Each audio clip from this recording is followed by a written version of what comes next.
U.S. History, an OpenStax textbook. Read along with the full text at www.openstax.org. You can find this audiobook anywhere you listen to podcasts, including Spotify, YouTube, Apple Podcasts, and more. Chapter 30.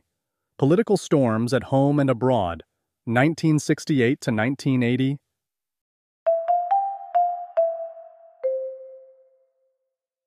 Introduction.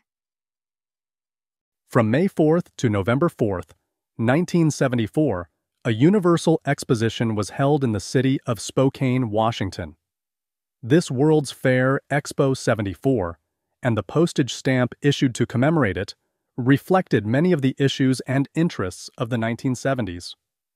The stamp features psychedelic colors, and the character of the cosmic runner in the center wears bell-bottoms, a popular fashion at the time.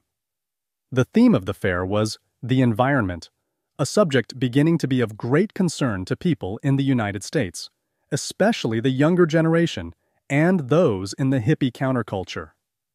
In the 1970s, the environment, social justice, distrust of the government, and a desire to end the war in Vietnam, the concerns and attitudes of younger people, women, gays and lesbians, and people of color began to draw the attention of the mainstream as well.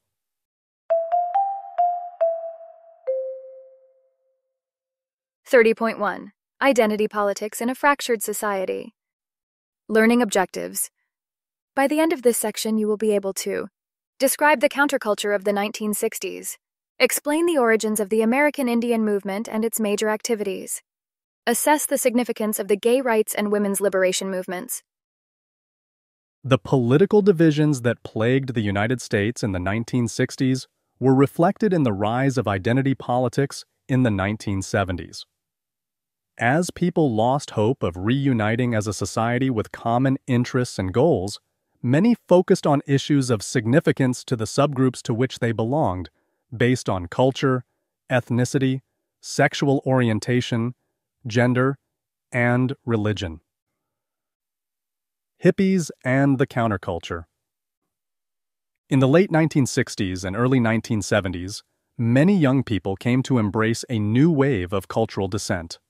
The counterculture offered an alternative to the bland homogeneity of American middle-class life, patriarchal family structures, self-discipline, unquestioning patriotism, and the acquisition of property. In fact, there were many alternative cultures. Hippies rejected the conventions of traditional society. Men sported beards and grew their hair long. Both men and women wore clothing from non-Western cultures, defied their parents, rejected social etiquettes and manners, and turned to music as an expression of their sense of self. Casual sex between unmarried men and women was acceptable. Drug use, especially of marijuana, and psychedelic drugs like LSD and peyote, was common. Most hippies were also deeply attracted to the ideas of peace and freedom. They protested the war in Vietnam and preached a doctrine of personal freedom to be and act as one wished.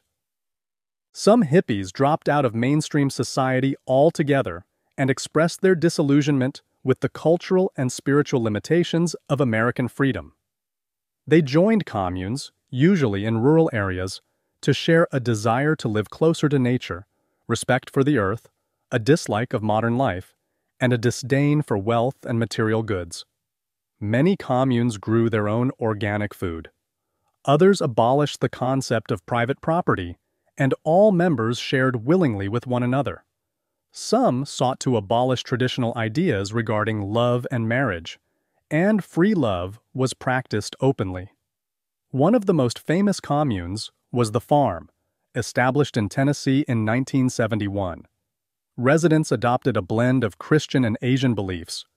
They shared housing, owned no private property except tools and clothing, advocated nonviolence, and tried to live as one with nature, becoming vegetarians and avoiding the use of animal products.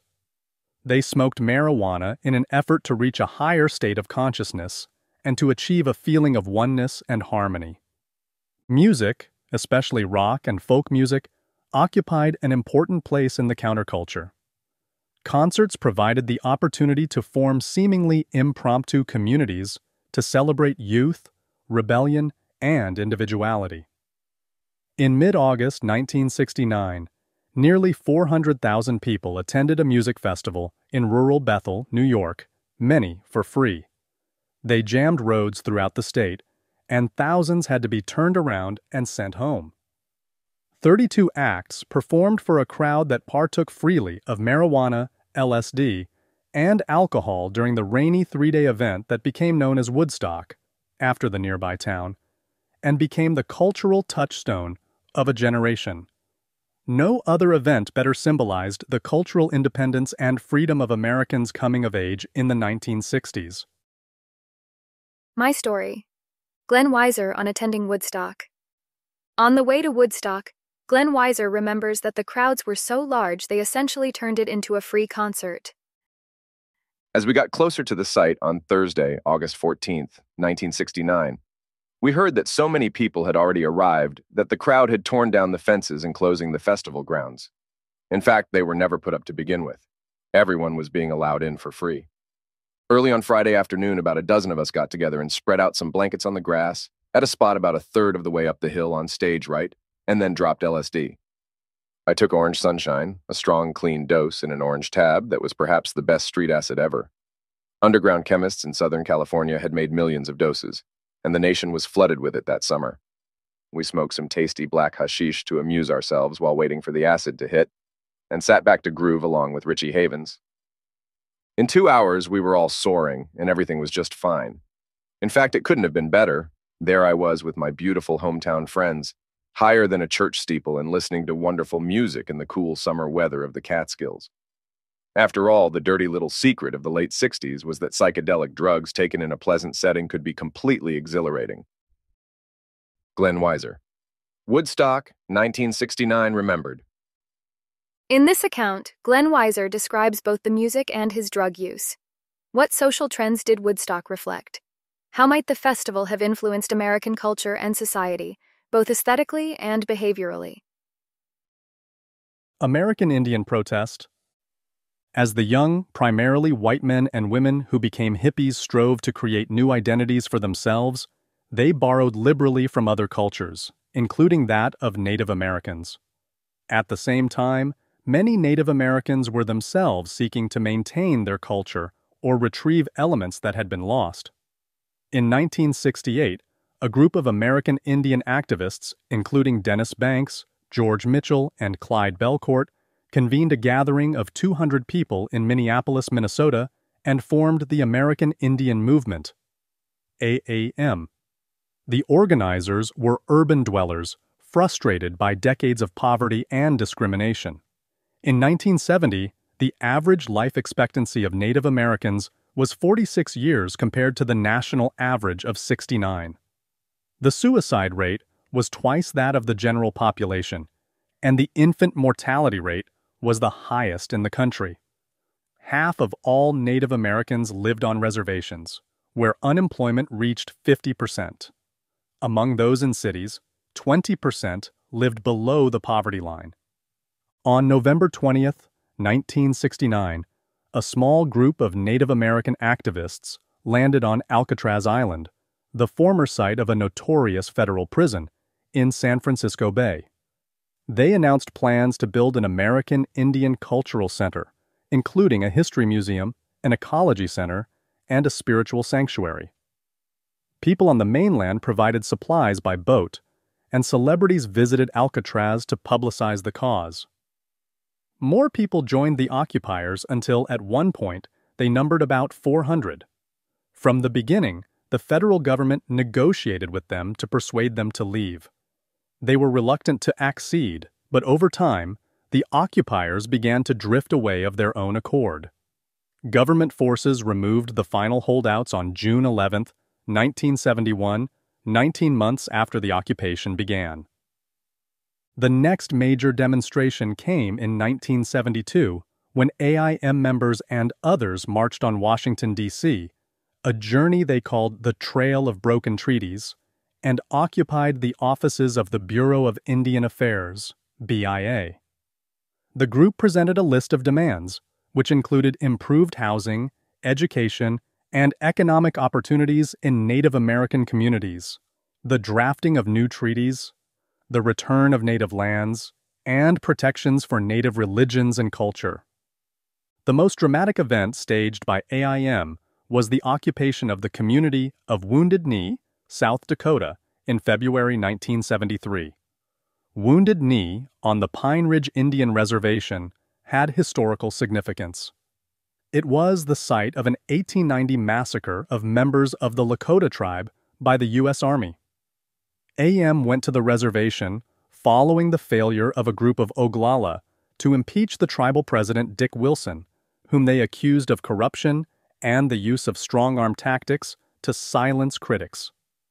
AM used the occasion to criticize the U.S. government for failing to live up to its treaties with Native peoples. The federal government surrounded the area with U.S. Marshals, FBI agents, and other law enforcement forces. A siege ensued that lasted 71 days, with frequent gunfire from both sides, wounding a U.S. Marshal as well as an FBI agent, and killing 2 Native Americans. The government did very little to meet the protesters' demands.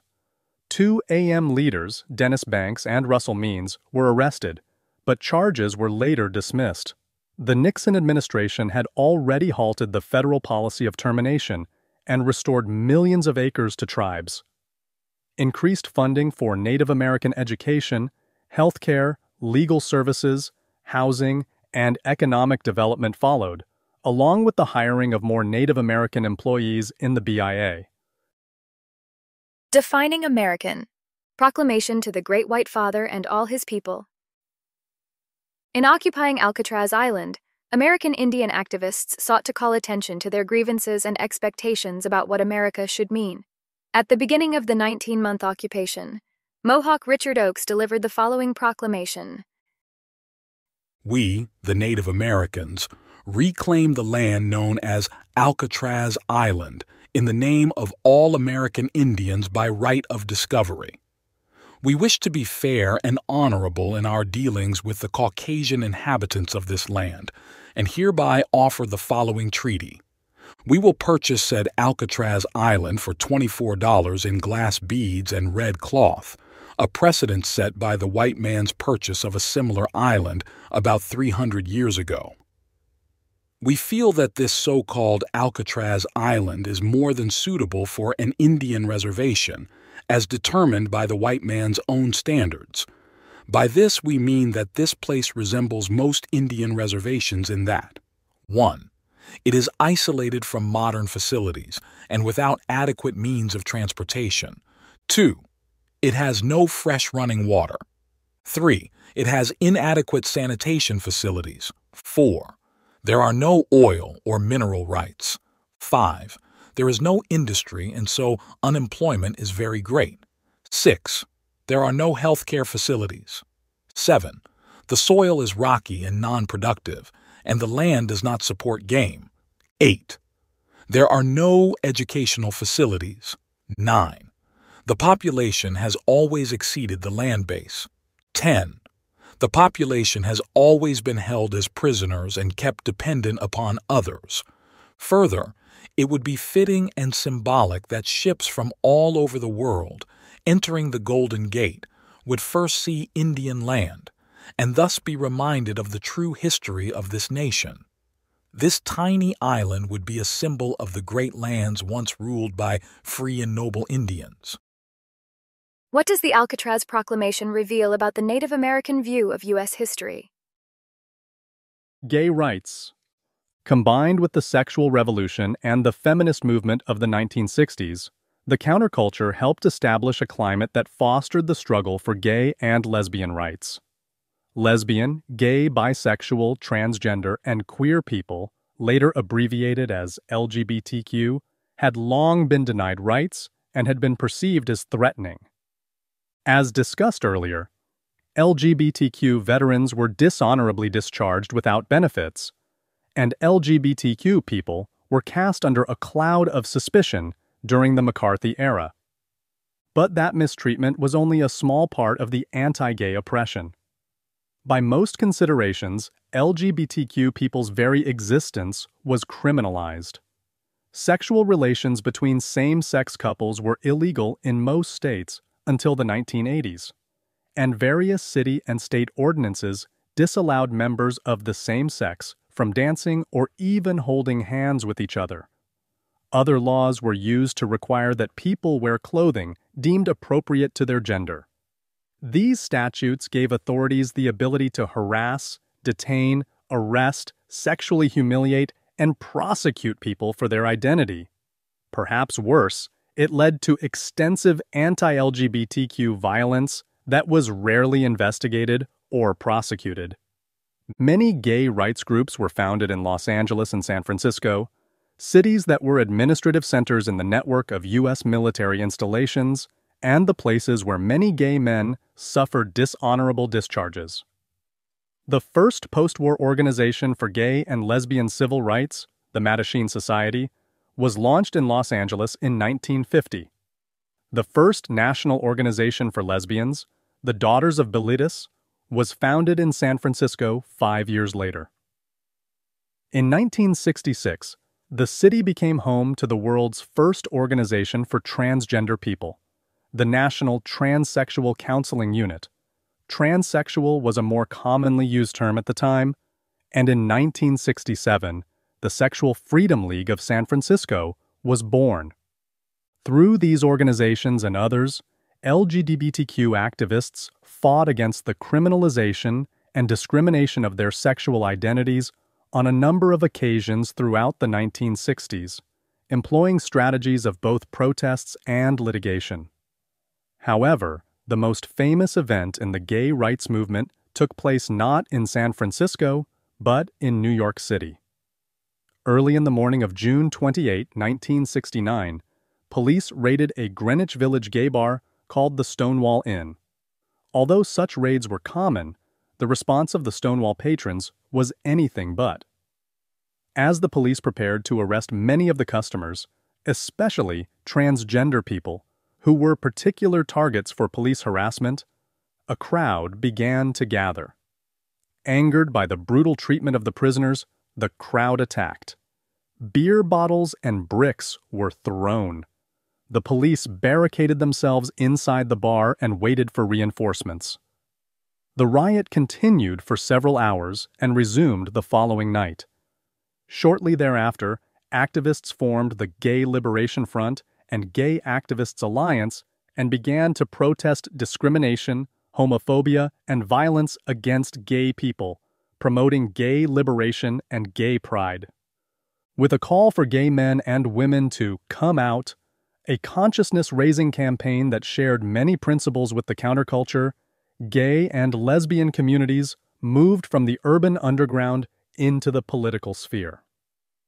Gay rights activists protested strongly against the official position of the American Psychiatric Association, APA, which categorized homosexuality as a mental illness and often resulted in job loss, loss of custody, and other serious personal consequences. By 1974, the APA had ceased to classify homosexuality as a form of mental illness, but continued to consider it a sexual orientation disturbance. Nevertheless, in 1974, Kathy Kozachenko became the first openly lesbian woman voted into office in Ann Arbor, Michigan. In 1977, Harvey Milk became California's first openly gay man elected to public office, although his service on San Francisco's Board of Supervisors, along with that of San Francisco Mayor George Moscone, was cut short by the bullet of disgruntled former city supervisor Dan White. One of the first steps toward greater LGBTQ rights was the decriminalization of relations. While police harassment would continue and hate crimes would escalate, the elimination of criminality simply for being gay was an important and consequential initial victory. Illinois was the first state to decriminalize same-sex relations in 1962, but was joined by only one other state, Connecticut, in the 1960s. The next decade saw 18 more states eliminate the bans, and the rest of the nation gradually reduced penalties or ceased enforcement of their codes. But in many cases, since nearly half of the states had such laws on the books, they could be used to justify a range of discriminatory acts and practices. Consensual same-sex relations would be made legal nationwide in 2003 due to a Supreme Court decision. Maybe not now. The feminist push for greater rights continued through the 1970s.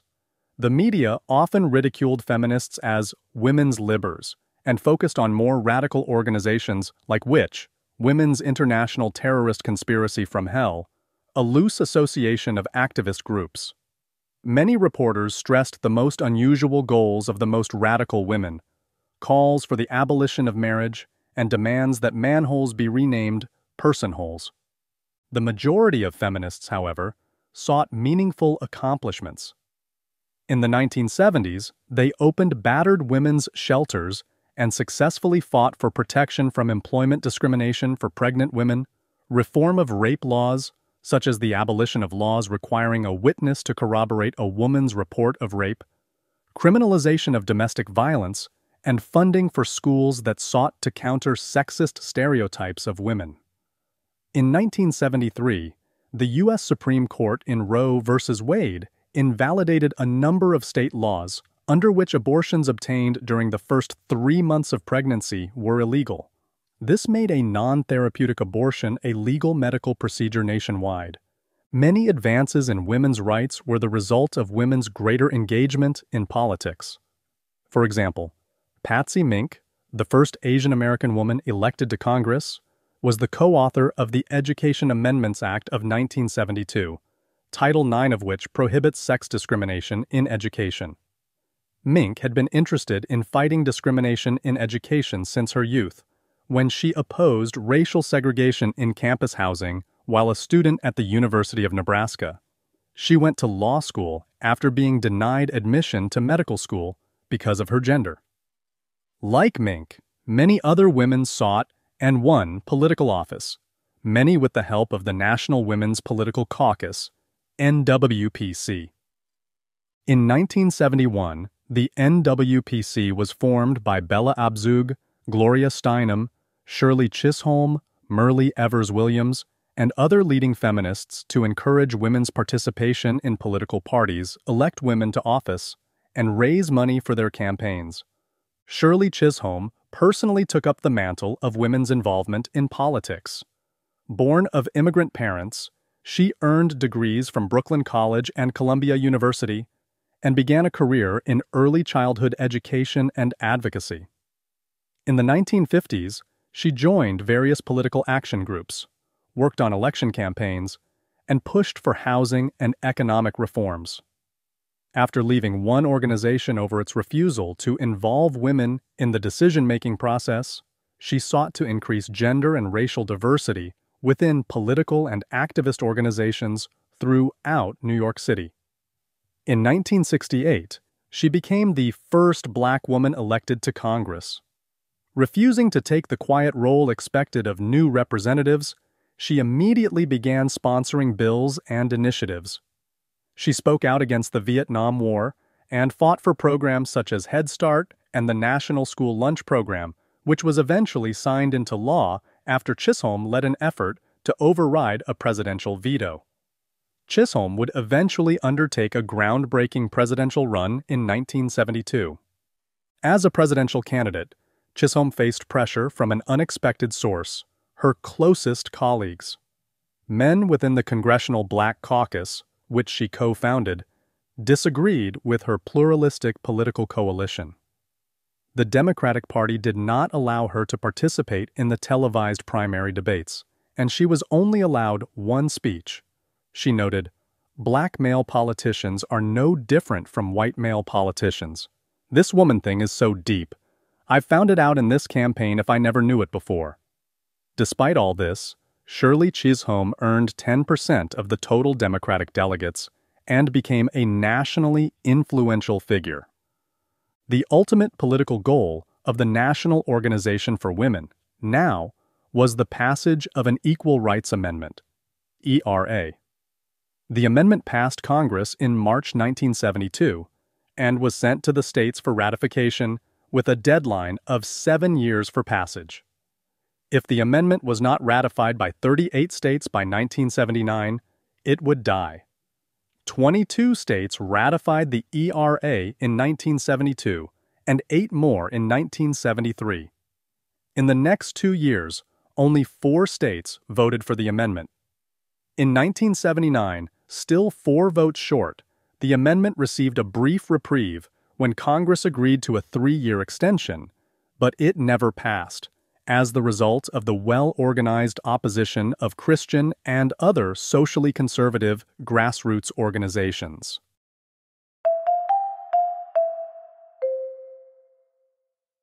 .2 Coming Apart, Coming Together. Learning Objectives. By the end of this section, you will be able to explain the factors responsible for Richard Nixon's election in 1968. Describe the splintering of the Democratic Party in 1968. Discuss Richard Nixon's economic policies. Discuss the major successes of Richard Nixon's foreign policy. The presidential election of 1968 revealed a rupture of the New Deal coalition that had come together under Franklin Roosevelt in the 1930s. The Democrats were divided by internal dissension over the Vietnam War, the Civil Rights Movement, and the challenges of the New Left. Meanwhile, the Republican candidate, Richard Nixon, won voters in the South, Southwest, and northern suburbs by appealing to their anxieties about civil rights, women's rights, anti-war protests, and the counterculture taking place around them. Nixon spent his first term in office pushing measures that slowed the progress of civil rights and sought to restore economic stability. His greatest triumphs were in foreign policy. But his largest priority throughout his first term was his re-election in 1972. The new Nixon. The Republicans held their 1968 National Convention from August 5th through 8 in Miami, Florida.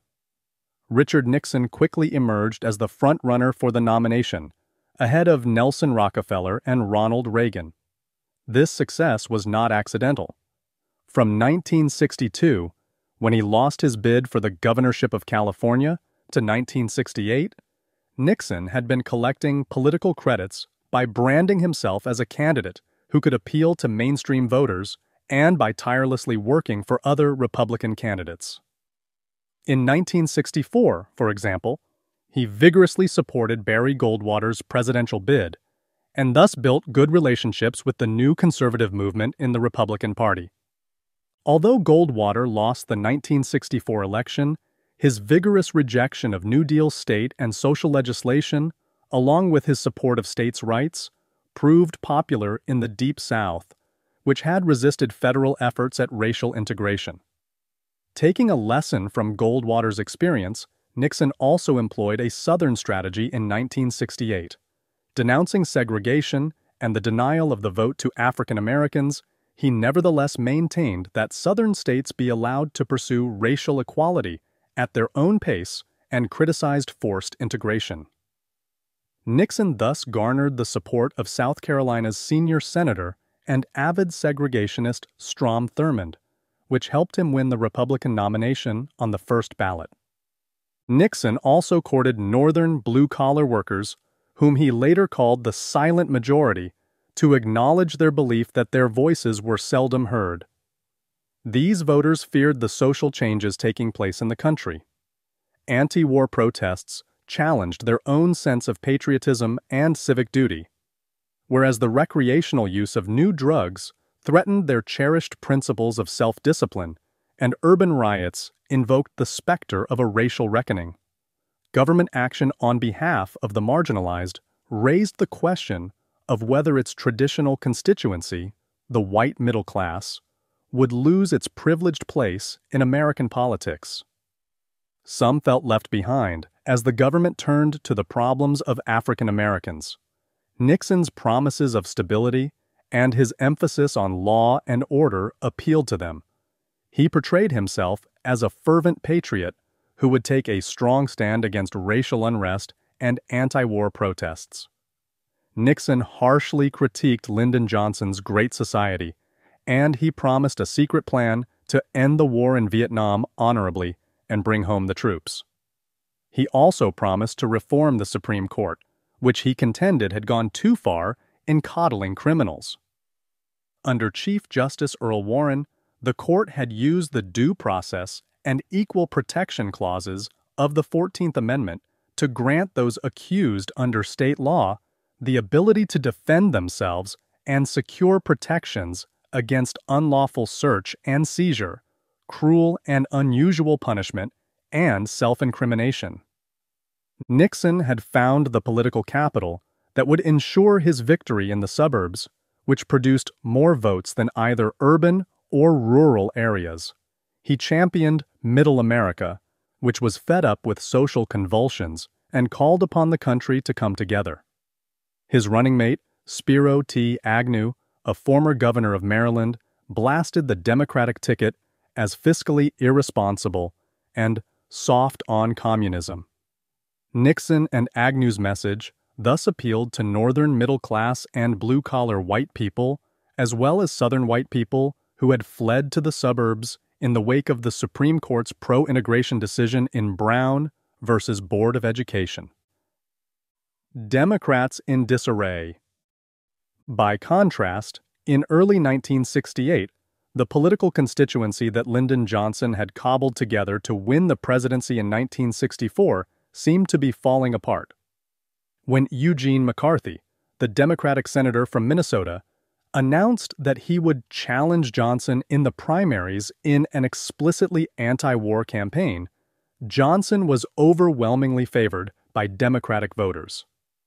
But then the Tet Offensive in Vietnam exploded on American television screens on January 31st, playing out on the nightly news for weeks. On February 27th, Walter Cronkite, a highly respected television journalist, offered his opinion that the war in Vietnam was unwinnable. When the votes were counted in New Hampshire on March 12, McCarthy had won 20 of the state's 24 delegates. McCarthy's popularity encouraged Robert, Bobby Kennedy, to also enter the race. Realizing that his war policies could unleash a divisive fight within his own party for the nomination, Johnson announced his withdrawal on March 31st, fracturing the Democratic Party. One faction consisted of the traditional party leaders, who appealed to unionized, blue-collar constituents and white ethnics, Americans with recent European immigrant backgrounds. This group fell in behind Johnson's vice president, Hubert H. Humphrey, who took up the mainstream party's torch almost immediately after Johnson's announcement. The second group consisted of idealistic young activists who had slogged through the snows of New Hampshire to give McCarthy a boost and saw themselves as the future of the Democratic Party. The third group, composed of Catholics, African Americans, and other minorities, and some of the young anti-war element, galvanized around Robert Kennedy. Finally, there were the Southern Democrats, the Dixiecrats, who opposed the advances made by the civil rights movement.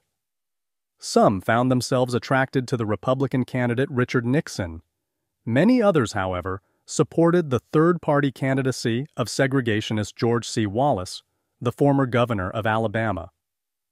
Wallace won close to 10 million votes, which was 13.5% of all votes cast. He was particularly popular in the South, where he carried 5 states and received 46 electoral college votes. Kennedy and McCarthy fiercely contested the remaining primaries of the 1968 season. There were only 15 at that time. McCarthy beat Kennedy handily in Wisconsin, Pennsylvania, and Massachusetts. Kennedy took Indiana and Nebraska before losing Oregon to McCarthy. Kennedy's only hope was that a strong enough showing in the California primary on June 4th might swing uncommitted delegates his way. He did manage to beat McCarthy, winning 46% of the vote to McCarthy's 42%, but it was a fruitless victory. As he attempted to exit the Ambassador Hotel in Los Angeles after his victory speech, Kennedy was shot, He died 26 hours later. His killer, Sirhan B. Sirhan, a Jordanian immigrant, had allegedly targeted him for advocating military support for Israel in its conflict with neighboring Arab states. Going into the nominating convention in Chicago in 1968, Humphrey, who promised to pursue the politics of joy, seemed clearly in command of the regular party apparatus. But the national debates over civil rights, student protests, and the Vietnam War had made 1968 a particularly anguished year, and many people felt anything but joyful. Some party factions hoped to make their voices heard. Others wished to disrupt the convention altogether. Among them were anti-war protesters, hippies, and yippies, members of the leftist, anarchistic Youth International Party organized by Jerry Rubin and Abbie Hoffman, who called for the establishment of a new nation consisting of cooperative institutions to replace those currently in existence. To demonstrate their contempt for the establishment and the proceedings inside the hall, the yippies nominated a pig named Pegasus for president. A chaotic scene developed inside the convention hall and outside at Grant Park, where the protesters camped. Chicago's mayor, Richard J. Daley, was anxious to demonstrate that he could maintain law and order, especially because several days of destructive rioting had followed the murder of Martin Luther King, Jr. earlier that year. He thus let loose a force of 12,000 police officers, 6,000 members of the Illinois National Guard, and 6,000 U.S. Army soldiers. Television cameras caught what later became known as a police riot. Armed officers made their way into crowds of law-abiding protesters, clubbing anyone they encountered and setting off tear gas canisters. The protesters fought back. Inside the convention hall, a Democratic senator from Connecticut called for adjournment, whereas other delegates insisted on proceeding.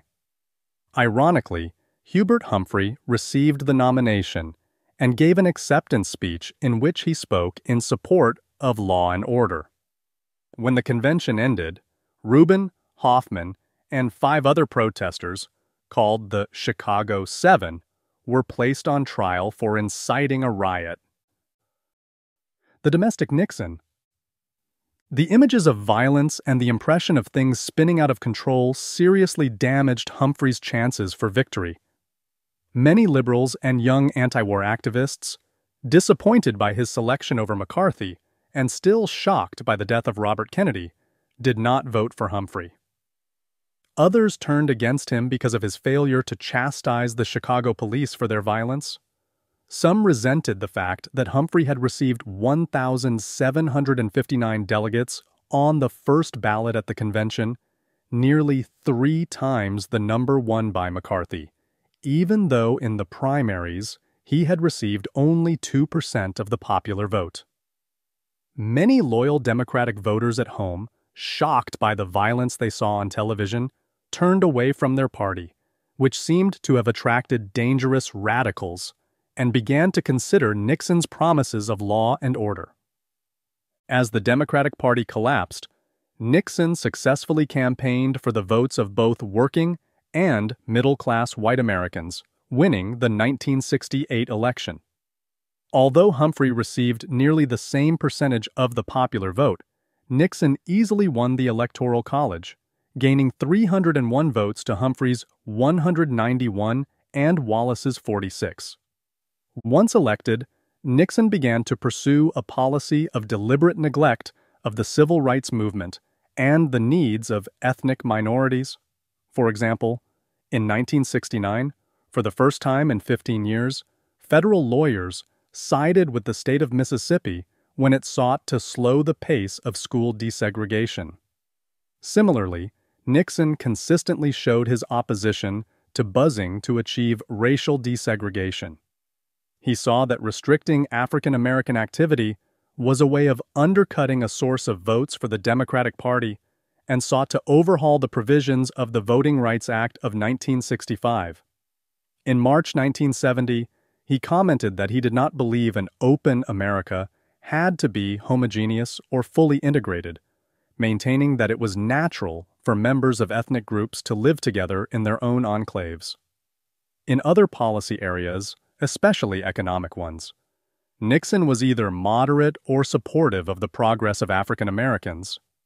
For example, he expanded affirmative action, a program begun during the Johnson administration to improve employment and educational opportunities for racial minorities. Although Nixon always kept his eye on the political environment, the economy required attention. The nation had enjoyed 7 years of expansion since 1961, but inflation, a general rise in prices, was threatening to constrict the purchasing power of the American consumer and therefore curtail economic expansion. Nixon tried to appeal to fiscal conservatives in the Republican Party, reach out to disaffected Democrats, and at the same time, work with a Democratic Party-controlled Congress. As a result, Nixon's approach to the economy seemed erratic. Despite the heavy criticisms he had leveled against the Great Society, he embraced and expanded many of its features.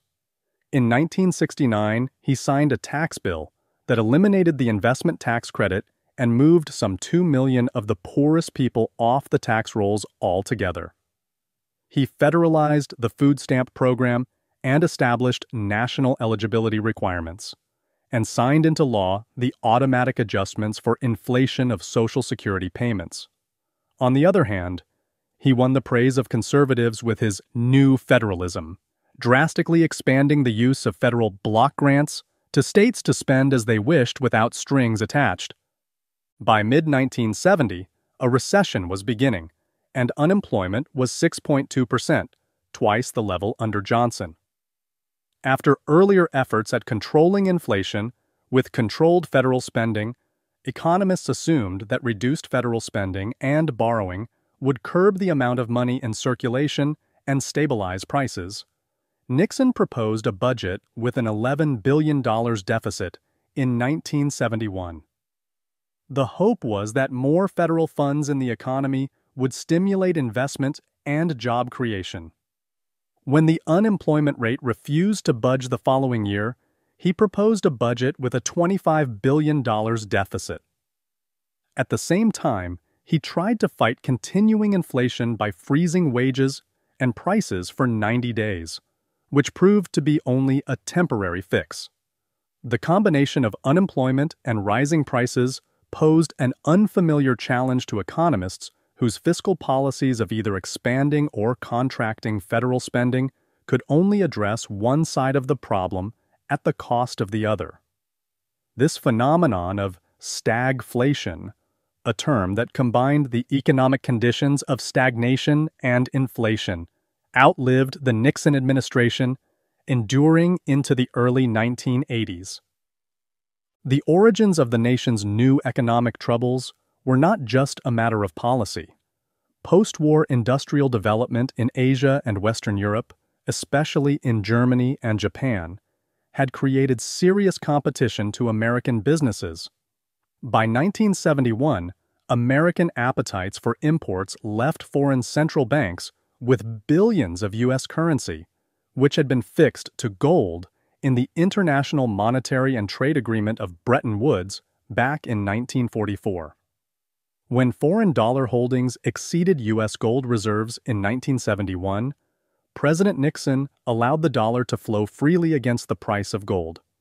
This caused an immediate 8% devaluation of the dollar, made American goods cheaper abroad, and stimulated exports. Nixon's move also marked the beginning of the end of the dollar's dominance in international trade. The situation was made worse in October 1973, when Syria and Egypt jointly attacked Israel to recover territory that had been lost in 1967, starting the Yom Kippur War. The Soviet Union significantly aided its allies, Egypt and Syria, and the United States supported Israel, earning the enmity of Arab nations. In retaliation, the Organization of Arab Petroleum Exporting Countries imposed an embargo on oil shipments to the United States from October 1973 to March 1974.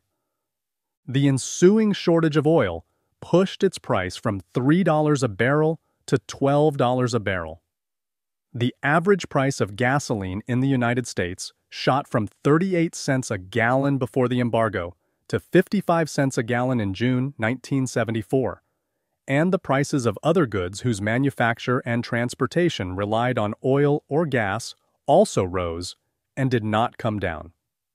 The oil embargo had a lasting impact on the economy and underscored the nation's interdependency with international political and economic developments.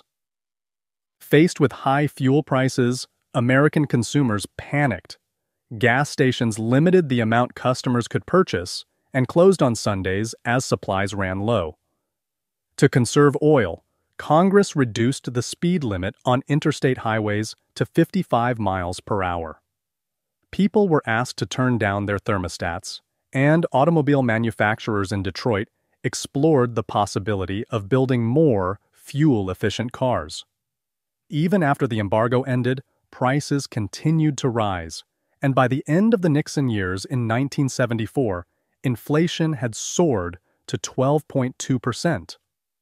Although Nixon's economic and civil rights policies differed from those of his predecessors in other areas, he followed their lead. President Kennedy had committed the nation to putting a man on the moon before the end of the decade. Nixon, like Johnson before him, supported significant budget allocations to the National Aeronautics and Space Administration, NASA, to achieve this goal. On July 20th, 1969, hundreds of millions of people around the world watched as astronauts Neil Armstrong and Edwin Buzz Aldrin walked on the surface of the moon and planted the U.S. flag. Watching from the White House, President Nixon spoke to the astronauts via satellite phone. The entire project cost the American taxpayer some $25 billion, approximately 4% of the nation's gross national product, and was such a source of pride for the nation that the Soviet Union and China refused to televise it. Coming amid all the struggles and crises that the country was enduring, the moon landing gave citizens a sense of accomplishment that stood in stark contrast to the foreign policy failures, growing economic challenges, and escalating divisions at home. Nixon the diplomat. Despite the many domestic issues on Nixon's agenda, he prioritized foreign policy and clearly preferred bold and dramatic actions in that arena. Realizing that 5 major economic powers, the United States, Western Europe, the Soviet Union, China, and Japan, dominated world affairs, he sought opportunities for the United States to pit the others against each other. In 1969, he announced a new Cold War principle known as the Nixon Doctrine, a policy whereby the United States would continue to assist its allies but would not assume the responsibility of defending the entire non-communist world. Other nations, like Japan, needed to assume more of the burden of first defending themselves. Playing what was later referred to as the China card, Nixon abruptly reversed 2 decades of U.S. diplomatic sanctions and hostility to the communist regime in the People's Republic of China, when he announced in August 1971 that he would personally travel to Beijing and meet with China's leader, Chairman Mao Zedong, in February 1972. Nixon hoped that opening up to the Chinese government would prompt its bitter rival, the Soviet Union, to compete for global influence and seek a more productive relationship with the United States. He also hoped that establishing a friendly relationship with China would isolate North Vietnam and ease a peace settlement, allowing the United States to extract its troops from the war honorably. Concurring that the Soviet Union should be restrained from making advances in Asia, Nixon and Chinese Premier Zhou Enlai agreed to disagree on several issues and ended up signing a friendship treaty. They promised to work towards establishing trade between the two nations and to eventually establishing full diplomatic relations with each other. Continuing his strategy of pitting one communist nation against another, in May 1972, Nixon made another newsworthy trip, traveling to Moscow to meet with the Soviet leader Leonid Brezhnev. The two discussed a policy of détente, a relaxation of tensions between their nations, and signed the Strategic Arms Limitation Treaty, SALT, which limited each side to deploying only 2 anti-ballistic missile systems. It also limited the number of nuclear missiles maintained by each country. In 1974, a protocol was signed that reduced anti-ballistic missile sites to 1 per country, since neither country had yet begun to build its second system. Moreover, the two sides signed agreements to allow scientific and technological exchanges and promised to work towards a joint space mission.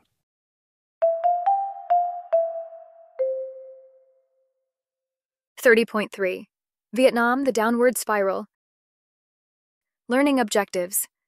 By the end of this section, you will be able to describe the events that fueled anti-war sentiment in the Vietnam era. Explain Nixon's steps to withdraw the United States from the conflict in South Vietnam. As early as 1967, critics of the war in Vietnam had begun to call for the repeal of the Gulf of Tonkin Resolution, which gave President Johnson the authority to conduct military operations in Vietnam in defense of an ally, South Vietnam. Nixon initially opposed the repeal efforts, claiming that doing so might have consequences that reached far beyond Vietnam. Nevertheless, by 1969, he was beginning troop withdrawals from Vietnam while simultaneously looking for a knockout blow against the North Vietnamese. In sum, the Nixon administration was in need of an exit strategy. The escalation of the war, however, made an easy withdrawal increasingly difficult. Officially, the United States was the ally and partner of the South Vietnamese, whose hearts and minds it was trying to win through a combination of military assistance and economic development.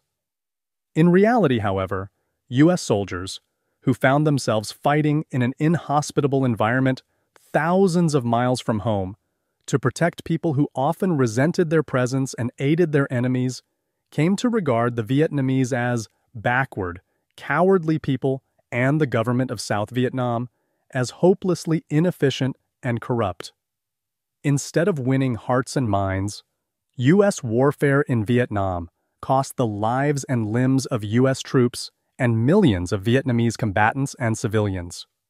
For their part, the North Vietnamese forces and the National Liberation Front in South Vietnam also used brutal tactics to terrorize and kill their opponents or effectively control their territory.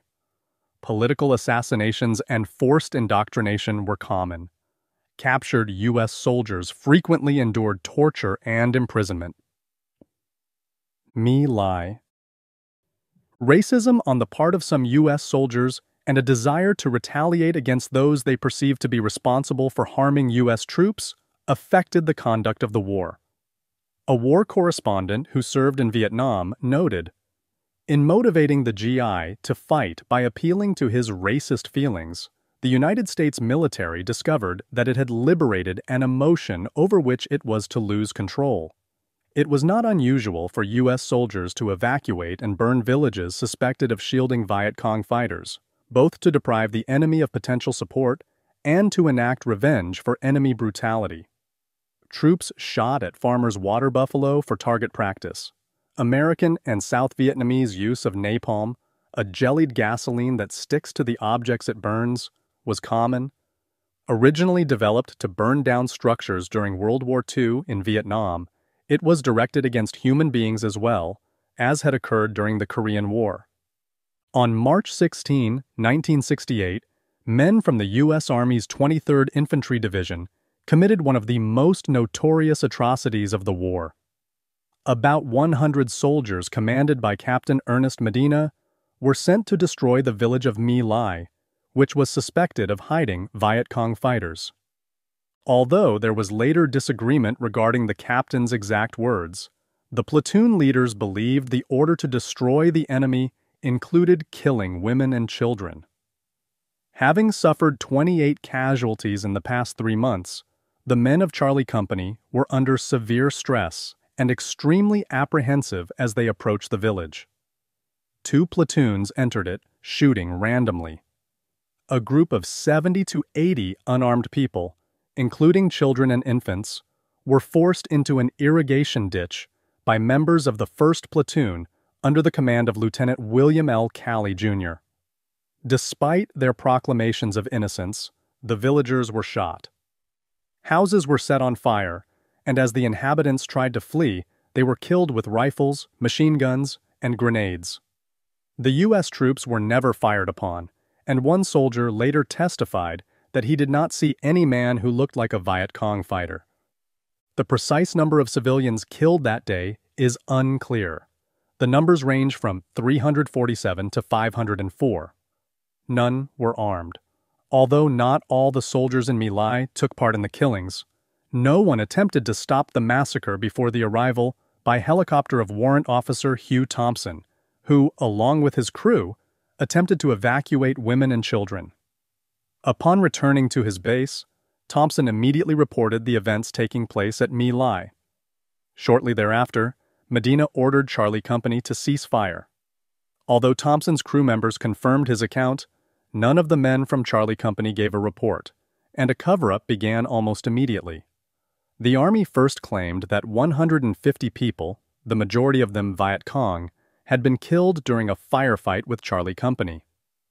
Hearing details from friends in Charlie Company, a helicopter gunner by the name of Ron Ridenauer began to conduct his own investigation, and in April 1969 wrote to 30 members of Congress demanding an investigation.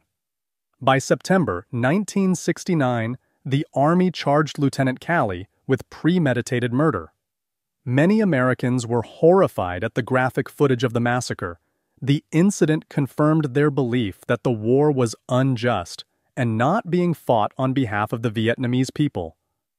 However, nearly half of the respondents to a Minnesota poll did not believe that the incident at My Lai had actually happened. U.S. soldiers could not possibly do such horrible things, they felt.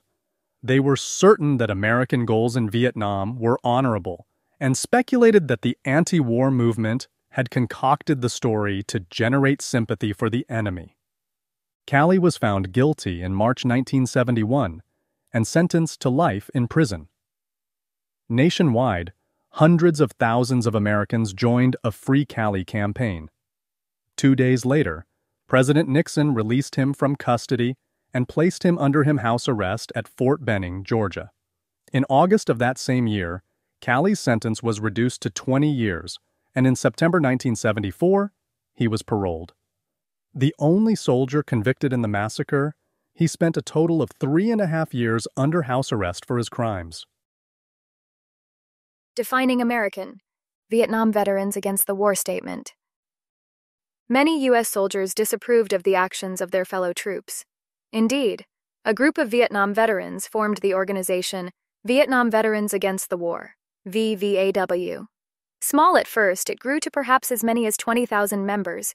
In April 1971, John Kerry, a former lieutenant in the U.S. Navy and a member of VVAW, testified before the U.S. Senate Committee on Foreign Relations about conditions in Vietnam based on his personal observations. I would like to talk representing all those veterans and say that several months ago in Detroit, we had an investigation at which over 150 honorably discharged and many very highly decorated veterans testified to war crimes committed in Southeast Asia. Not isolated incidents, but crimes committed on a day-to-day basis with the full awareness of officers at all levels of command. It's impossible to describe to you exactly what did happen in Detroit, the emotions in the room, the feelings of the men who were reliving their experiences in Vietnam. But they did. They relived the absolute horror of what this country, in a sense, made them do. They told the stories of times that they had personally raped, cut off ears, cut off heads, taped wires from portable telephones to human genitals and turned up the power, cut off limbs, blown up bodies, randomly shot at civilians, razed villages in a fashion reminiscent of Genghis Khan, shot cattle and dogs for fun, poisoned food stocks, and generally ravaged the countryside of South Vietnam, in addition to the normal ravage of war and the normal and very particular ravaging which is done by the applied bombing power of this country. We could come back to this country and we could be quiet. We could hold our silence. We could not tell what went on in Vietnam. But we feel, because of what threatens this country, the fact that the crimes threaten it, not Reds and not redcoats, but the crimes which we're committing are what threaten it. And we have to speak out. John Kerry, April 23rd, 1971. In what way did the actions of U.S. soldiers in Vietnam threaten the United States? Battles at home. As the conflict wore on and reports of brutalities increased, the anti-war movement grew in strength. To take the political pressure off himself and his administration and find a way to exit Vietnam with honor, Nixon began the process of Vietnamization, turning more responsibility for the war over to South Vietnamese forces by training them and providing American weaponry, while withdrawing U.S. troops from the field. At the same time, however, Nixon authorized the bombing of neighboring Cambodia, which had declared its neutrality, in an effort to destroy North Vietnamese and Viet Cong bases within that country and cut off supply routes between North and South Vietnam. The bombing was kept secret from both Congress and the American public. In April 1970, Nixon decided to follow up with an invasion of Cambodia. The invasion could not be kept secret, and when Nixon announced it on television on April 30th, 1970, protests sprang up across the country. The most tragic and politically damaging occurred on May 1st, 1970, at Kent State University in Ohio. Violence erupted in the town of Kent after an initial student demonstration on campus, and the next day, the mayor asked Ohio's governor to send in the National Guard. Troops were sent to the university's campus, where students had set fire to the ROTC building and were fighting off firemen and policemen trying to extinguish it. The National Guard used tear gas to break up the demonstration, and several students were arrested. Tensions came to a head on May 4th. Although campus officials had called off a planned demonstration, some 1,500 to 2,000 students assembled, throwing rocks at a security officer who ordered them to leave. 77 members of the National Guard, with bayonets attached to their rifles, approached the students. After forcing most of them to retreat, the troops seemed to depart. Then, for reasons that are still unknown, they halted and turned. Many began to fire at the students. 9 students were wounded, 4 were killed. 2 of the dead had simply been crossing campus on their way to class. Peace was finally restored when a faculty member pleaded with the remaining students to leave. News of the Kent State shootings shocked students around the country. Millions refused to attend class, as strikes were held at hundreds of colleges and high schools across the United States. On May 8, an anti-war protest took place in New York City, and the next day, 100,000 protesters assembled in Washington, D.C. Not everyone sympathized with the slain students, however. Nixon had earlier referred to student demonstrators as bums, and construction workers attacked the New York City protesters.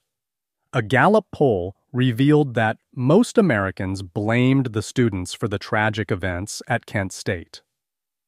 On May 15th, a similar tragedy took place at Jackson State College, an African-American college in Jackson, Mississippi.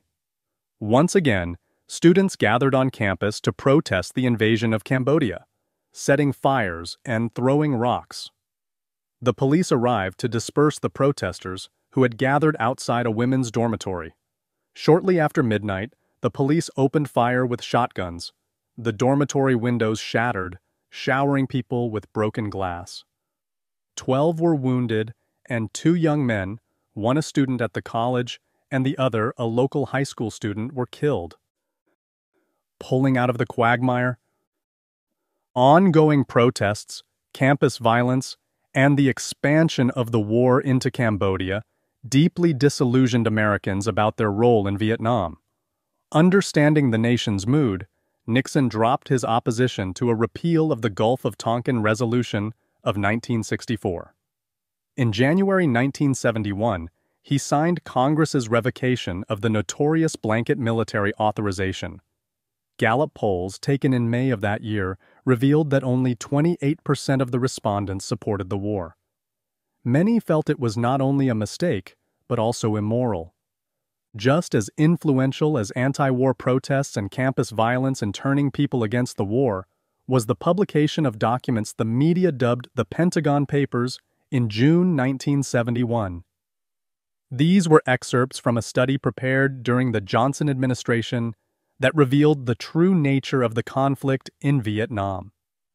The public learned for the first time that the United States had been planning to oust Ngo Dinh Diem from the South Vietnamese government, that Johnson meant to expand the U.S. role in Vietnam and bomb North Vietnam, even as he stated publicly that he had no intentions of doing so, and that his administration had sought to deliberately provoke North Vietnamese attacks in order to justify escalating American involvement. Copies of the study had been given to the New York Times and other newspapers by Daniel Ellsberg, one of the military analysts who had contributed to it. To avoid setting a precedent by allowing the press to publish confidential documents, Nixon's Attorney General, John Mitchell, sought an injunction against the New York Times to prevent its publication of future articles based on the Pentagon Papers. The newspaper appealed. On June 30, 1971, the U.S. Supreme Court held that the government could not prevent the publication of the articles. Realizing that he must end the war, but reluctant to make it look as though the United States was admitting its failure to subdue a small Asian nation, Nixon began maneuvering to secure favorable peace terms from the North Vietnamese. Thanks to his diplomatic efforts in China and the Soviet Union, those two nations cautioned North Vietnam to use restraint. The loss of strong support by their patrons, together with intensive bombing of Hanoi and the mining of crucial North Vietnamese harbors by U.S. forces, made the North Vietnamese more willing to negotiate. Nixon's actions had also won him popular support at home. By the 1972 election, voters again favored his Vietnam policy by a ratio of 2-1. On January 27, 1973, Secretary of State Henry Kissinger signed an accord with Le Duc Tho, the chief negotiator for the North Vietnamese, ending American participation in the war. The United States was given 60 days to withdraw its troops, and North Vietnam was allowed to keep its forces in places it currently occupied. This meant that over 100,000 Northern soldiers would remain in the South, ideally situated to continue the war with South Vietnam. The United States left behind a small number of military advisors as well as equipment, and Congress continued to approve funds for South Vietnam, but considerably less than in earlier years.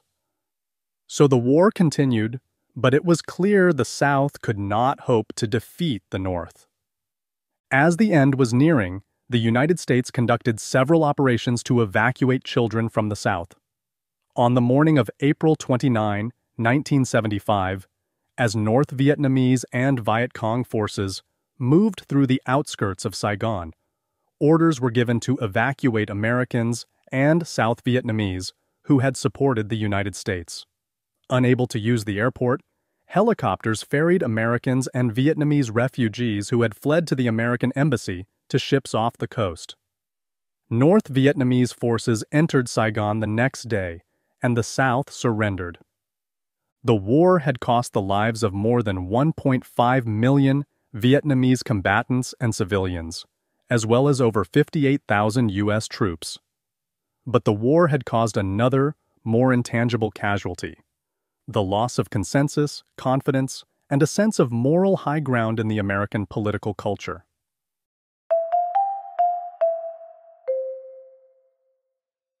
.4 Watergate, Nixon's domestic nightmare. Learning objectives. By the end of this section, you will be able to Describe the actions that Nixon and his Confederates took to ensure his re-election in 1972. Explain the significance of the Watergate crisis. Describe Gerald Ford's domestic policies and achievements in foreign affairs. Feeling the pressure of domestic anti-war sentiment and desiring a decisive victory, Nixon went into the 1972 re-election season having attempted to fashion a new majority of moderate Southerners and Northern working-class white people. The Democrats, responding to the chaos and failings of the Chicago Convention, had instituted new rules on how delegates were chosen, which they hoped would broaden participation and the appeal of the party. Nixon proved unbeatable, however. Even evidence that his administration had broken the law failed to keep him from winning the White House. The election of 1972. Following the 1968 nominating convention in Chicago, the process of selecting delegates for the Democratic National Convention was redesigned. The new rules, set by a commission led by George McGovern, awarded delegates based on candidates' performance in state primaries. As a result, a candidate who won no primaries could not receive the party's nomination, as Hubert Humphrey had done in Chicago. This system gave a greater voice to people who voted in the primaries and reduced the influence of party leaders and power brokers. It also led to a more inclusive political environment in which Shirley Chisholm received 156 votes for the Democratic nomination on the first ballot. Eventually, the nomination went to George McGovern, a strong opponent of the Vietnam War. Many Democrats refused to support his campaign, however.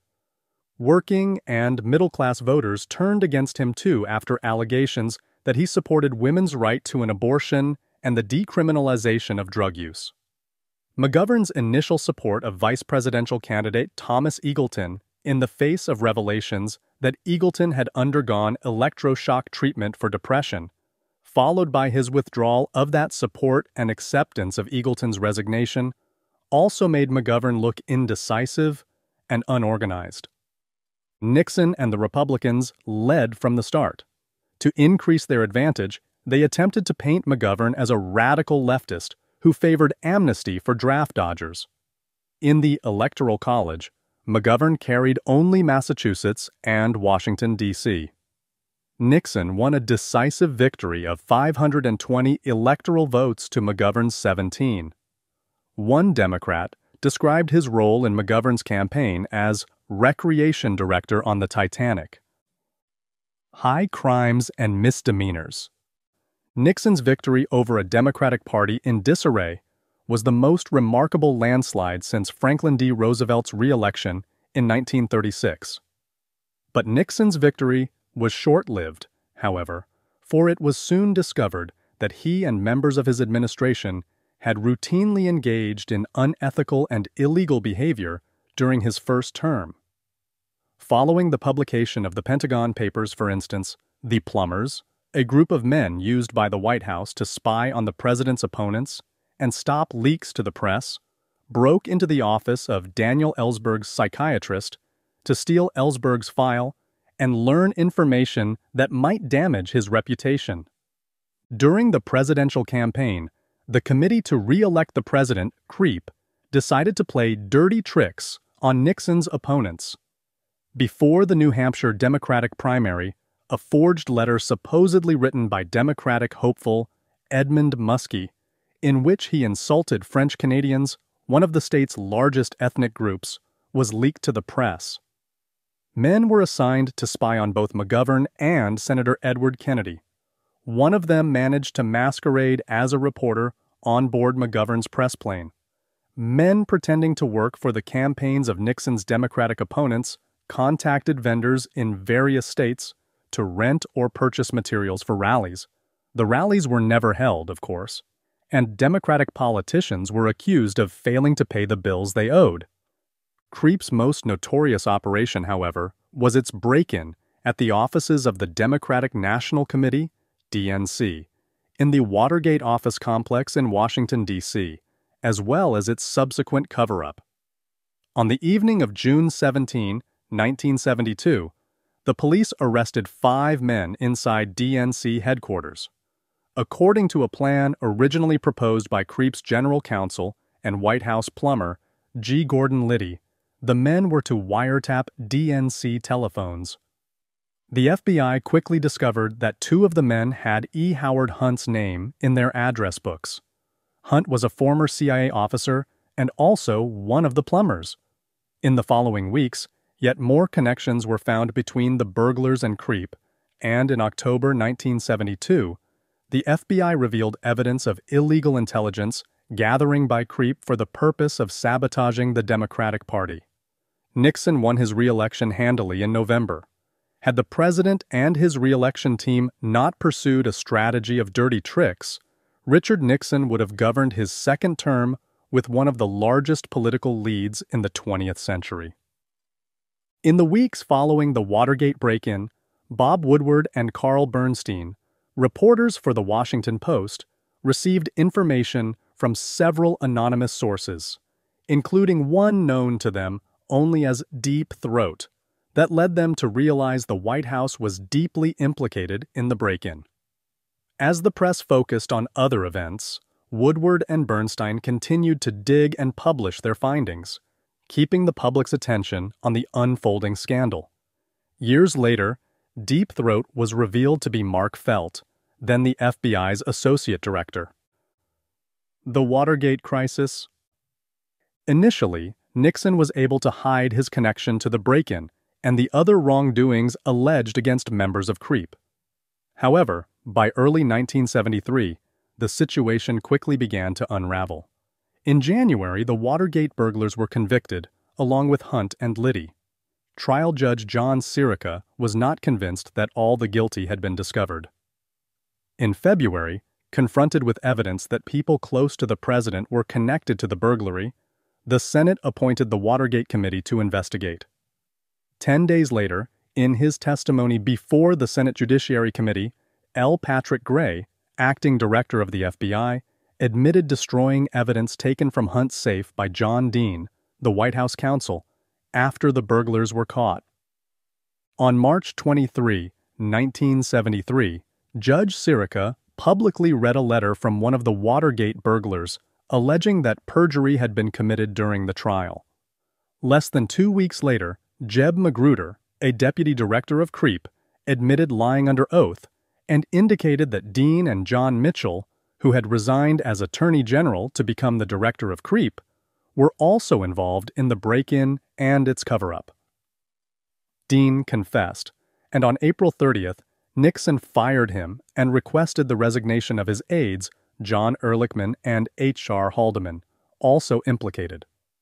To diffuse criticism and avoid suspicion that he was participating in a cover-up, Nixon also announced the resignation of the current Attorney General, Richard Kleindienst, a close friend, and appointed Elliot Richardson to the position. In May 1973, Richardson named Archibald Cox special prosecutor to investigate the Watergate affair. Throughout the spring and the long hot summer of 1973, Americans sat glued to their television screens as the major networks took turns broadcasting the Senate hearings. One by one, disgraced former members of the administration confessed or denied their role in the Watergate scandal. Dean testified that Nixon was involved in the conspiracy, allegations the president denied. In March 1974, Haldeman, Ehrlichman, and Mitchell were indicted and charged with conspiracy.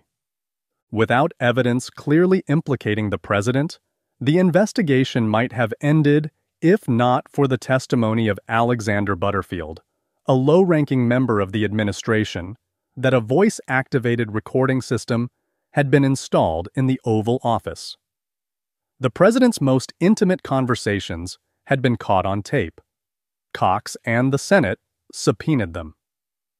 Nixon, however, refused to hand the tapes over and cited executive privilege, the right of the president to refuse certain subpoenas. When he offered to supply summaries of the conversations, Cox refused. On October 20, 1973, in an event that became known as the Saturday Night Massacre, Nixon ordered Attorney General Richardson to fire Cox. Richardson refused and resigned, as did Deputy Attorney General William Ruckelshaus when confronted with the same order. Control of the Justice Department then fell to Solicitor General Robert Bork, who complied with Nixon's order. In December, the House Judiciary Committee began its own investigation to determine whether there was enough evidence of wrongdoing to impeach the president. The public was enraged by Nixon's actions. A growing number of citizens felt as though the president had placed himself above the law. Telegrams flooded the White House. The House of Representatives began to discuss impeachment. In April 1974, when Nixon agreed to release transcripts of the tapes, it was too little, too late. Yet, while revealing nothing about Nixon's knowledge of Watergate, the transcripts captured Nixon in a most unflattering light and helped to dismantle the image of himself he had so carefully curated over his years of public service. At the end of its hearings, in July 1974, the House Judiciary Committee voted to pass 3 of the 5 articles of impeachment out of committee. However, before the full House could vote, the U.S. Supreme Court ordered Nixon to release the actual tapes of his conversations, not just transcripts or summaries. One of the tapes revealed that he had in fact been told about White House involvement in the Watergate break-in shortly after it occurred. In a speech on August 5, 1974, Nixon, pleading a poor memory, accepted blame for the Watergate scandal. Warned by other Republicans that he would be found guilty by the Senate and removed from office, he resigned the presidency on August 8.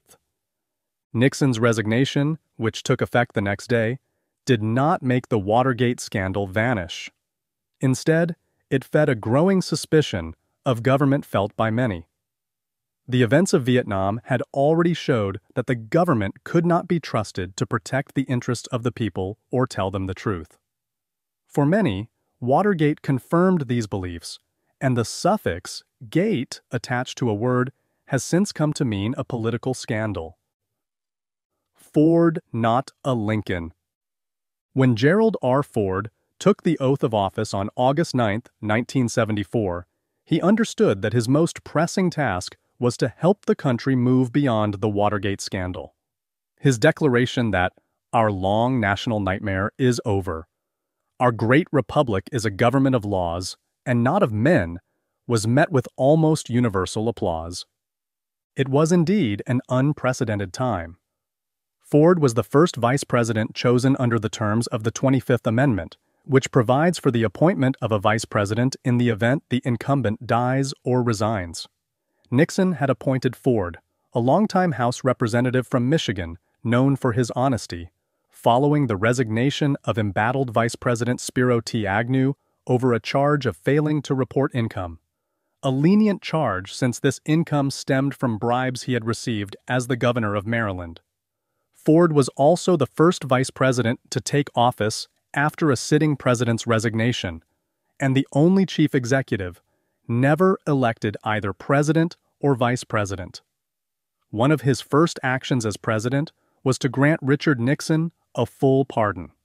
Ford thus prevented Nixon's indictment for any crimes he may have committed in office and ended criminal investigations into his actions. The public reacted with suspicion and outrage. Many were convinced that the extent of Nixon's wrongdoings would now never been known, and he would never be called to account for them.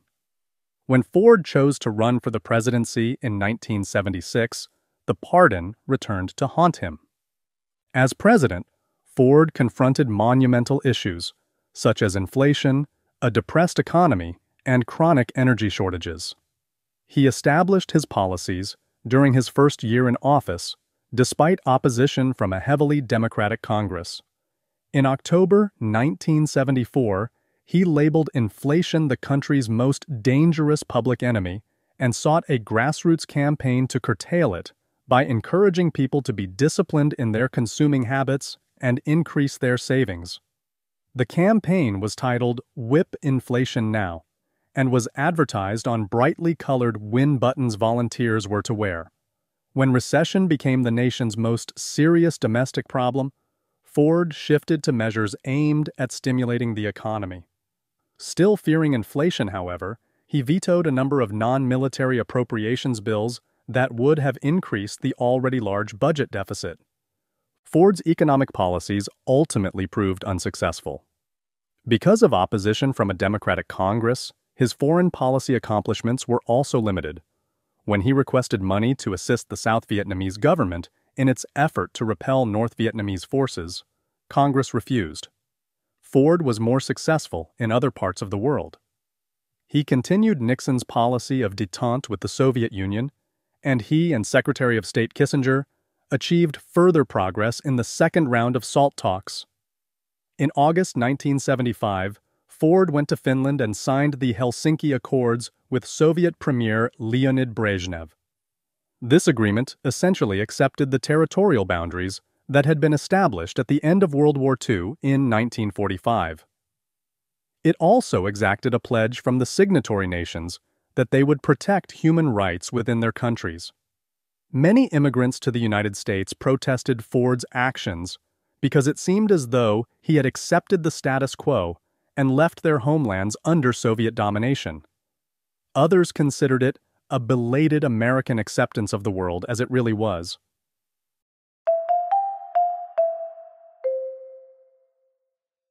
.5 Jimmy Carter in the aftermath of the storm. Learning objectives. By the end of this section, you will be able to explain why Gerald Ford lost the election of 1976. Describe Jimmy Carter's domestic and foreign policy achievements.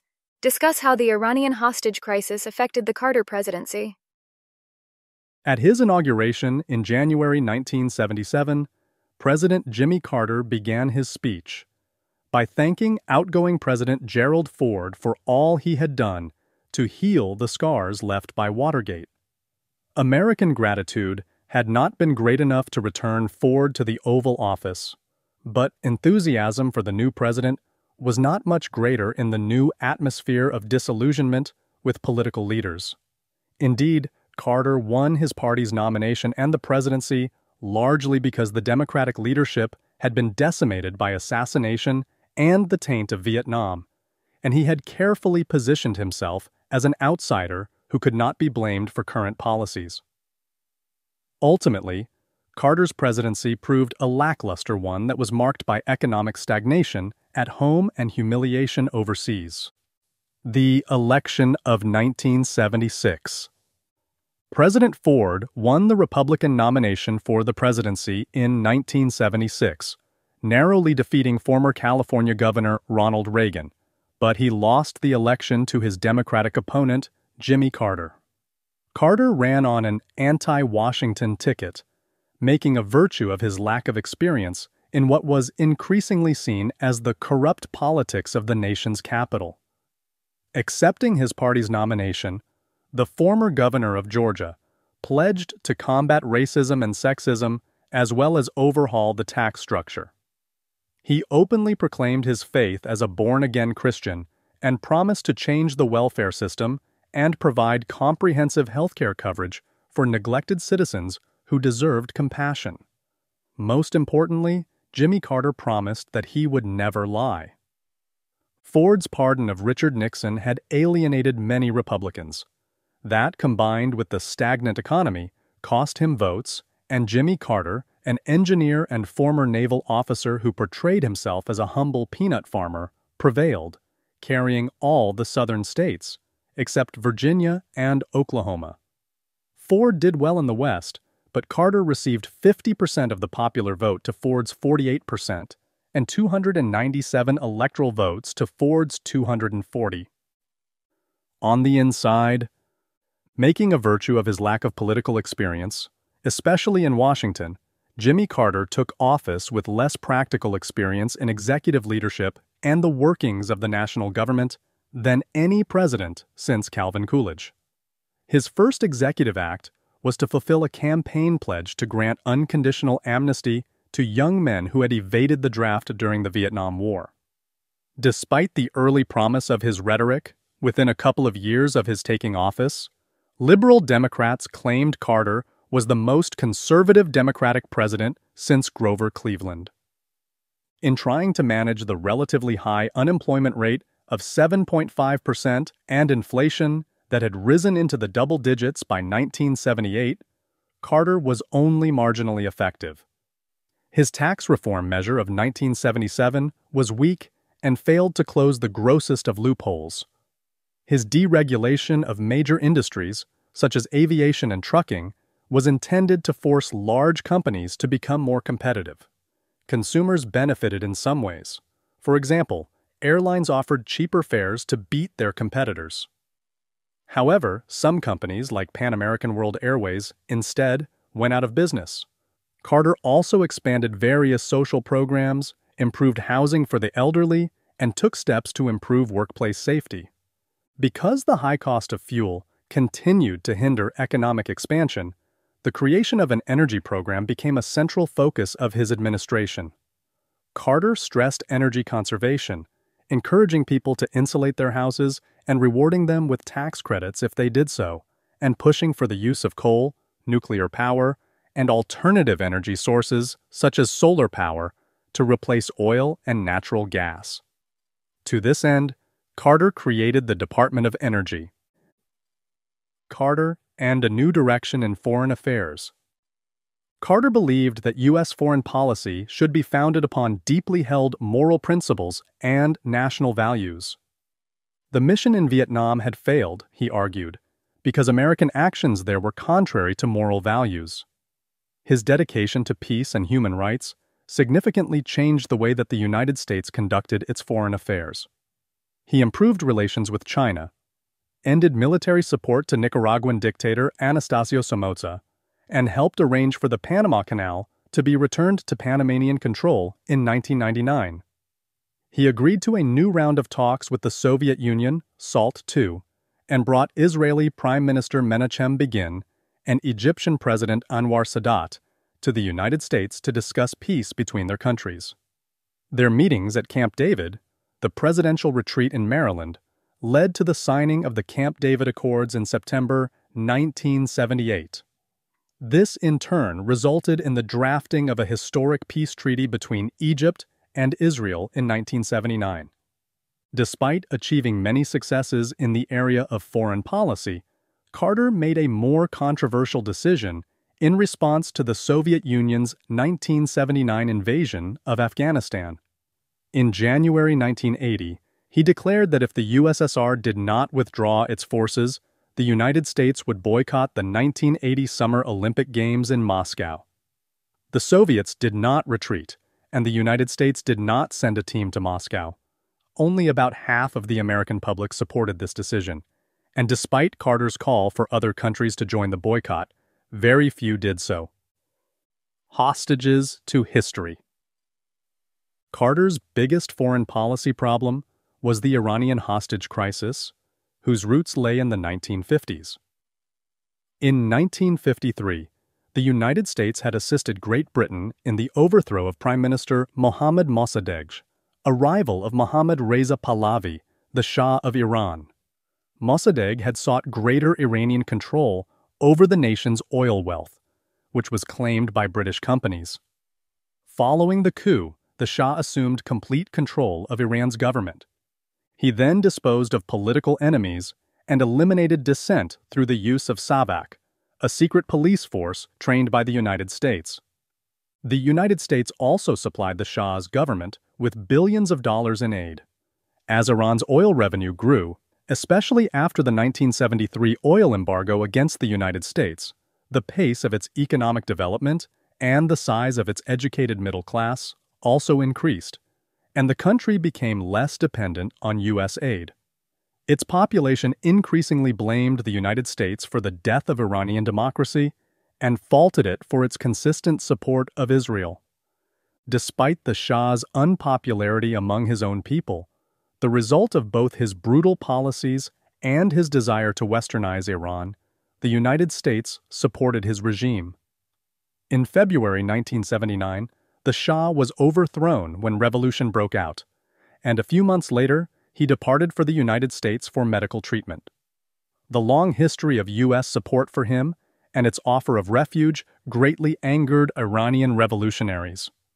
On November 4, 1979, a group of Iranian students and activists, including Islamic fundamentalists who wished to end the westernization and secularization of Iran, invaded the American embassy in Tehran and seized 66 embassy employees. The women and African Americans were soon released, leaving 53 men as hostages. Negotiations failed to free them, and in April 1980, a rescue attempt fell through when the aircraft sent to transport them crashed. Another hostage was released when he developed serious medical problems. President Carter's inability to free the other captives hurt his performance in the 1980 elections. The 52 men still held in Iran were finally freed on January 20, 1981, the day Ronald Reagan took office as president. Carter's handling of the crisis appeared even less effective in the way the media portrayed it publicly. This contributed to a growing sense of malaise, a feeling that the United States' best days were behind it and the country had entered a period of decline. This belief was compounded by continuing economic problems and the oil shortage and subsequent rise in prices that followed the Iranian Revolution. The president's decision to import less oil to the United States and remove price controls on oil and gasoline did not help matters. In 1979, Carter sought to reassure the nation and the rest of the world, especially the Soviet Union, that the United States was still able to defend its interests. To dissuade the Soviets from making additional inroads in Southwest Asia, he proposed the Carter Doctrine, which stated that the United States would regard any attempt to interfere with its interests in the Middle East as an act of aggression to be met with force if necessary. Carter had failed to solve the nation's problems. Some blamed these problems on dishonest politicians. Others blamed the problems on the Cold War obsession with fighting communism, even in small nations like Vietnam that had little influence on American national interests. Still, others faulted American materialism. In 1980, a small but growing group called the Moral Majority faulted Carter for betraying his Southern roots and began to seek a return to traditional values. This has been U.S. History from OpenStax. OpenStax textbooks and this free audiobook are covered under a Creative Commons license. The full text is available at www.openstax.org. This project was made possible by CC ECHO, the California Consortium for Equitable Change in Hispanic Serving Institutions Open Education Resources. You can learn more about CC ECHO by visiting the link in this episode's show notes. You can find this audiobook anywhere you listen to podcasts, including Spotify, YouTube, Apple Podcasts, and more. Instructors can even download a course shell to embed these recordings in Canvas courses. Learn more by visiting www.openaudio.us. Did you find this audiobook helpful? If so, let us know by leaving a comment and sharing this recording with a colleague or a friend.